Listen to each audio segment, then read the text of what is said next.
So first topic on our legal affairs is about the legality of online gamings. आप सभी ने I am sure सुना होगा नाम ड्रीम 11 का। वैसे ही एक ऑनलाइन गेमिंग है हाउस एट करके एंड रमी सर्कल जो कि ताश का गेम है। ड्रीम 11 मल्टीपल स्पोर्ट्स आपको प्रोवाइड करता है, साथ में हाउस एट क्रिकेट बेसिस पे है।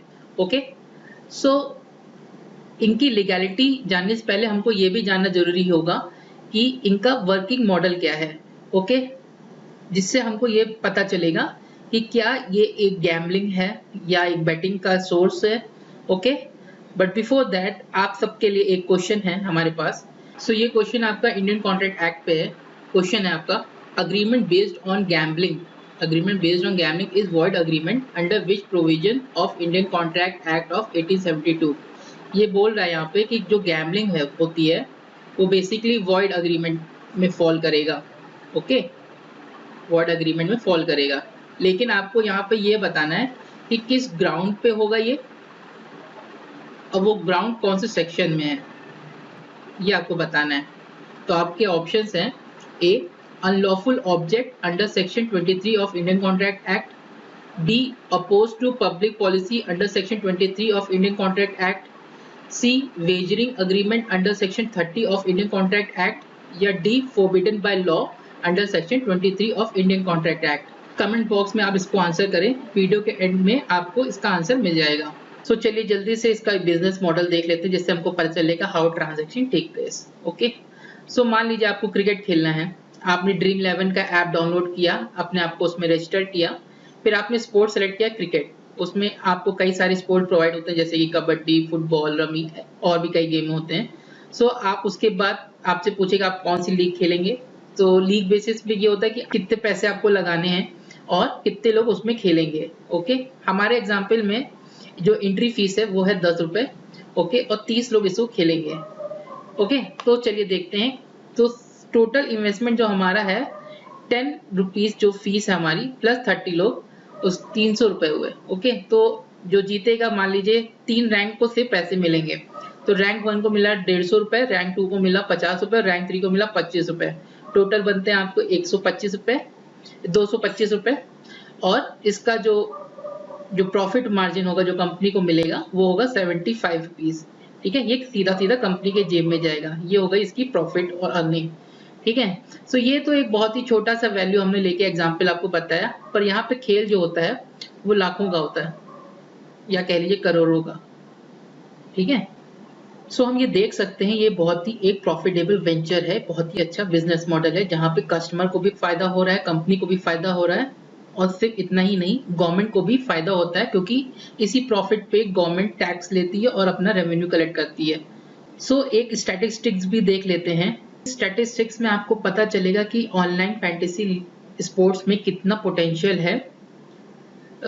ये द इकोनॉमिक्स टाइम्स का आर्टिकल है, इसमें यहाँ पे बताया हुआ है कि एज कम्पेयर टू 2019 जहाँ पे जो इन्वेस्टमेंट थी इस गेमिंग सेक्टर में अराउंड 97 मिलियन डॉलर्स की थी, जो कि 2020 में 173 मिलियन डॉलर की हो गई है। ये अराउंड आपको बताता है 78% का इंक्रीज। साथ ही में ये भी बताया गया है रिसर्च पेपर्स के थ्रू कि हर साल अराउंड 41% आपको इंक्रीज में मिलेगा ही मिलेगा, जो कि 2022 तक ये एस्टिमेट लगाया जा रहा है कि इसकी वैल्यू हो जाएगी 2.8 बिलियन। सो देखिए यहाँ पे एक ग्रेट पोटेंशियल है हमारे इकोनॉमिक एक्टिविटी में बूस्ट डालने के लिए, क्योंकि इसमें हम टैक्सेशन के थ्रू रेवेन्यू इकट्ठा कर सकते हैं। साथ ही में ये सेक्टर्स हमको एम्प्लॉयमेंट भी जनरेट करके देता है। But this great potential can be defeated by the lack of uniform statute in our country. मैं बताता हूँ कैसे। सो एट प्रेजेंट हमको schedule 7 of Indian constitution act कहीं नहीं बताता है कि क्या होगा ऑनलाइन गेमिंग का। सो जो बचता है हमारे पास वो बचता है स्टेट लिस्ट, जो कि पोस्ट इंडिपेंडेंस के बाद स्टेट को ये सब्जेक्ट मैटर दे दिया गया था कि गैम्बलिंग एंड बेटिंग से रिलेटेड क्या करना है। तो जब कोई मैटर स्टेट लिस्ट को दे दिया जाएगा तो वो अपनी जुरिडिक्शन में अपने हिसाब से अगर उसको एक गैम्बलिंग या बेटिंग को रिकॉग्नाइज करना है तो वो सिर्फ लाइसेंसी के थ्रू चला सकता है या ऑल टुगेदर बैन कर सकता है। तो ऐसे मल्टीपल स्टैट्यूट हमको मिलेंगे जो हमको बताएगा कि यूनिफॉर्म स्टैट्यूट अभी स्टेट में नहीं है। सो इसके रिपरकशन क्या होते हैं ये हम देखते हैं और इसको समझने की कोशिश करते हैं। सो जैसे आप मान लीजिए कि स्टेट जहाँ पे एक्ट्स हैं तो कुछ स्टेट बैन करेगी, कुछ स्टेट रेगुलेट करेगी लाइसेंसिंग रिजीम के थ्रू, और कुछ स्टेट जो जिनके पास कोई एक्ट नहीं है वो बेसिकली क्या करेंगे, एक हमारे इंडियन कॉन्स्टिट्यूशन में कह लीजिए कॉलोनियल लेजिस्लेशन है। ओके, हमारे इंडिया में एक कॉलोनियल लेजिस्लेशन है जो कि 150 साल पुराना है, जिसका नाम है पब्लिक गैम्बलिंग एक्ट ऑफ 1867। तो जहाँ पे जिस स्टेट में ये एक्ट नहीं है अवेलेबल गैम्बलिंग या बेटिंग से रिलेटेड, इसको रेगुलेट करेगा पब्लिक गैम्बलिंग एक्ट ऑफ 1867। और ये पब्लिक गैम्बलिंग एक्ट ऑफ 1867 ही है जिसको स्टेट बेसिकली थोड़ा बहुत मॉडिफाई करके अपने स्टेट में रेगुलेट करती है। सो ऑनलाइन फैंटेसी गेम्स को इन प्लैरिटी ऑफ एक्ट्स का सामना करना पड़ता है, जहाँ पे आप देख सकते हैं जहाँ पे जिस स्टेट में एक्ट अवेलेबल है वहाँ मान लीजिए बैन इम्पोज कर दिया गया है, तो उनको अपने फंडामेंटल राइट्स के लिए फाइट करना पड़ेगा, क्योंकि अगर वो सही हैं, ठीक है, अगर वो इलीगल एक्ट नहीं कर रहे हैं, वैलिड एक्ट है, उनका वैलिड बिजनेस मॉडल है, तो उनको प्रोटेक्शन मिलनी चाहिए 91G में। ओके, और जो स्टेट है जहाँ पे कोई भी एक्ट नहीं अवेलेबल है, तो वहाँ पे क्या होता है कि मान लीजिए आपको लग रहा है कि ये तो ऑनलाइन बिजनेस मॉडल ला के एक तरह से बेटिंग को ही दिखा रहे हैं कि लीगल रूप में, तो वहाँ पे टाइम टू टाइम क्या होता है, लीगैलिटी चैलेंज होती है पब्लिक इंटरेस्ट लिटिगेशन के through under public gambling act itself. Okay, so अगर ट्रेडिशनल गेम्स के बारे में बात करें, उनकी वैलिडिटी की बात करें, तो ये क्वेश्चन पुट अप होता है कि वो वैलिडिटी कहाँ से रिकॉग्नाइज करते थे। सो एक लैंडमार्क जजमेंट है doctor KR Lakshman versus state of Tamil Nadu. इसमें बेसिकली क्या हुआ था, ये बताया गया था कि दो टाइप के गेम्स होते हैं, दो नेचर के गेम होते हैं, जिसका एक होता है जिसका आउटकम जो चांस बेसिस पे होता है और दूसरा जो होता है स्किल बेसिस पे। जो चांस बेसिस पे होगा वो बेसिकली गैम्बलिंग और बेटिंग में आ जाएगा, और जो स्किल गेम होगा वो गैम्बलिंग और बेटिंग नहीं कहलाएगा क्योंकि वो स्किल बेसिस पे होता है। अब ये क्या स्किल बेसिस है, क्या गैम्बलिंग बेसिस है, उसको हम इसी केस के थ्रू समझते हैं। देखिए क्या हुआ था इस केस में, for the first time mayor skill की कंस्ट्रक्शन की बात की गई थी कि क्या होता है मेयर स्किल का मतलब। ठीक है, ये एक हॉर्स रेसिंग गेम के ऊपर था। इसमें इशू क्या था कि whether horse racing results in the outcome of chance और स्किल, मतलब जो हॉर्स रेसिंग है वो क्या उसका जो रिजल्ट है, जो जीत रहा है, वो एक में चांस पे डिपेंड करता है या स्किल इसमें रिक्वायरमेंट होती है। तो इसमें कोर्ट ने बोला कि इसमें बेसिकली एक सुपीरियर नॉलेज आपको चाहिए। कैसे, आपको ये पता होना चाहिए कि उस हॉर्स का पेडिग्री क्या है, मतलब कि उसका वो क्या फैमिली ट्री से बिलोंग करता है, उसका एक फैमिली हिस्ट्री एंसेस्टर देखा जाएगा कि अच्छा यह हाई ब्रीड का एक घोड़ा है। उसके बाद ये भी देखा जाता है कि उस हॉर्स का पास्ट परफॉर्मेंस क्या है, वो जीत रहा है, हार रहा है, क्या उसकी कैपेबिलिटी है। दूसरी चीज ये भी होती है कि जो जॉकी है, जो उस घोड़े पे जो बैठता है, उसकी क्या कैपेबिलिटी है उसको हैंडल करने में, हॉर्स को हैंडल करने में, और सिचुएशन एट प्रेजेंट जो वो खेल रहा होता है। तो ये माना गया कि इसमें एक एबिलिटी को कैलकुलेट किया जाता है, जिससे ये पता चलता है कि ये सिर्फ एक चांस नहीं है, जबकि ये एक स्किल ऑफ गेम है। इसी लेकिन कुछ केसेस आपके सामने ऐसे भी आएंगे जिसमें दोनों एलिमेंट होंगे, जैसे मान लीजिए चांस भी होगा और आपका स्किल बेसिस पे होगा। तो उसमें इसी केस में ये बताया गया था कि हम उसमें अप्लाई करेंगे डोमिनेंट फैक्टर टेस्ट। उसमें क्या होगा, ये देखा जाएगा कि अगर जो चांस है वो कम है, मतलब वो डोमिनेट नहीं करता, स्किल डोमिनेट कर रही है अगर, तो हम उसको मानेंगे कि वो एक स्किल गेम है और वो वैलिड होगा, गैम्बलिंग नहीं माना जाएगा। ओके, तो यही चीज यहाँ पे लिखी हुई है, even if there exist element of chance it have to be seen whether skill is dominant force और नॉट। अगर होगा तो वो गैम्बलिंग नहीं है, अगर नहीं है तो वो गैम्बलिंग होगा। ओके, अगर आपको इस चीज में अभी भी थोड़ी कंफ्यूजन है तो हम एक और थोड़ा इंटरेस्टिंग एग्जाम्पल लेके चलते हैं। सो आई एम श्योर आप सभी ने स्नेक लैडर का गेम खेला होगा और लूडो का गेम भी खेला होगा। ये दोनों गेम रोलिंग ऑफ डाइस पे डिपेंड करता है, मतलब आपको पासा फेंकना, जो नंबर आएगा आपको अकॉर्डिंगली चलना है। तो अगर आप स्नेक एंड लैडर का गेम देखेंगे और ऑब्जर्व करेंगे कि आपको 1 से चलना है और 100 पे आप अगर पहुंच गए तो आप जीत गए, जो भी पहले 100 पे पहुंचेगा वो जीत जाएगा गेम। इसमें कोई मेंटल एबिलिटी नहीं चाहिए। लेकिन अगर दूसरी तरफ आप लूडो वाला गेम देखेंगे तो उसमें आप ये जानेंगे कि आपको एक स्ट्रेटजी बनानी पड़ेगी। स्ट्रेटजी कैसे? तो मान लीजिए जैसे मेरी ब्लू कलर की बटन है, तो मेरा टारगेट ये रहेगा कि मैं इस पूरे सर्किल को खत्म करूं, होम तक पहुंचूं। तो बाकी प्लेयर्स का ये स्ट्रेटजी रहेगी कि वो अपने अपने कलर के बटन कहाँ पे प्लेस करें जिससे वो हमारी गोटी को काट सकें।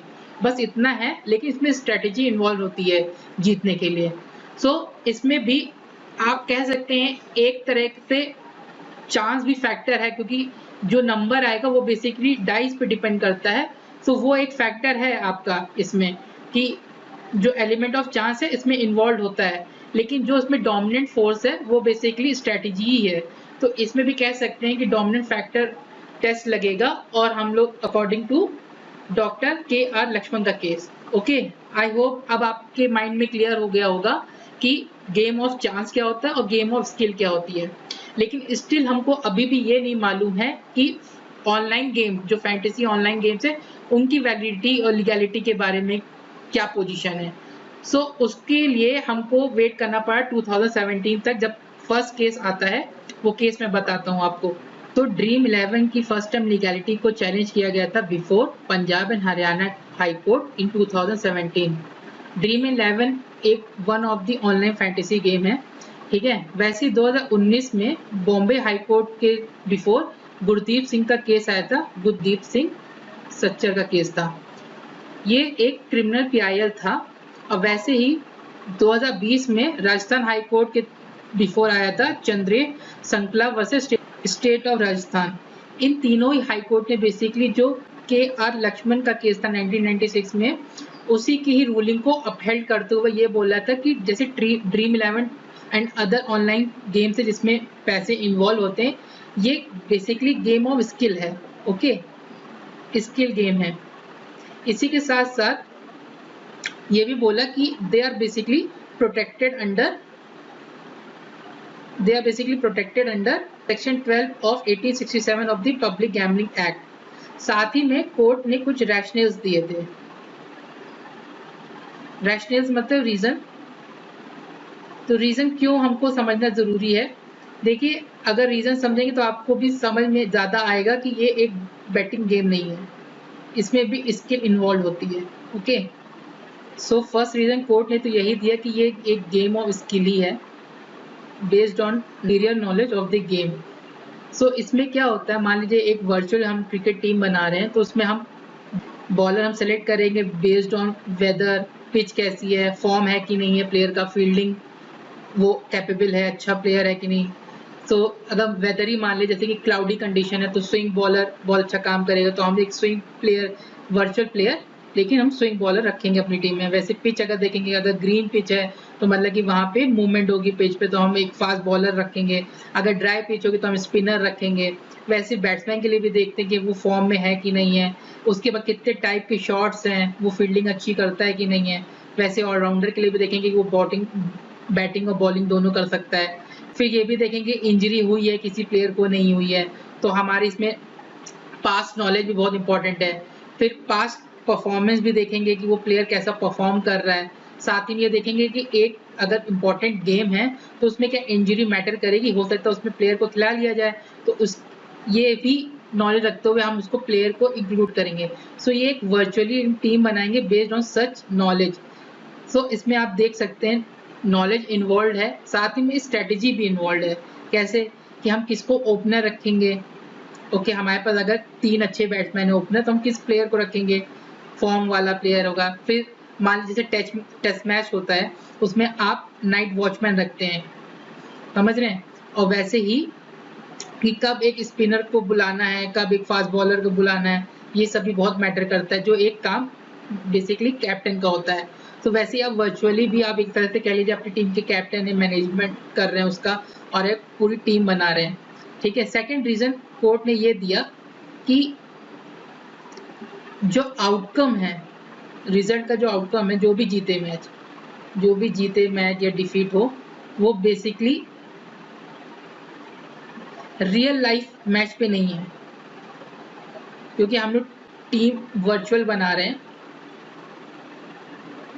सो अगर हम मान लीजिए सट्टा लगाएं जैसे कि अगली बॉल पे क्या होगा, छक्का होगा, चौवा होगा, सिंगल होगा, डबल होगा, आउट ही हो जाएगा या रन आउट होगा, ठीक है, तो उसके बेसिस पे हमको पैसे मिलेंगे, ठीक है, या इंडिया जीतेगी, सट्टोरे यही करते हैं कि इंडिया जीतेगी या पाकिस्तान जीतेगी, ठीक है, तो इसी के हिसाब से मैच फिक्सिंग भी कभी कभी हो जाती है कि किसी को क्या कहते हैं, मान लीजिए इंडिया पे पैसे ज़्यादा लग गए तो चांसेस हैं कि पाकिस्तान जीतेगी, ठीक है, तो पाकिस्तान के प्लेयर को खरीदने की कोशिश की जाए, एग्जाम्पल है, ठीक है। लेकिन वर्चुअल गेम में ऐसा नहीं होता। वर्चुअल गेम में बेसिकली जो रियल लाइफ परफॉर्मेंस हो रही है उसी के बेसिस पे आपको स्कोर मिलते हैं। ओके, तो ये सेकंड ग्राउंड हुआ आपका।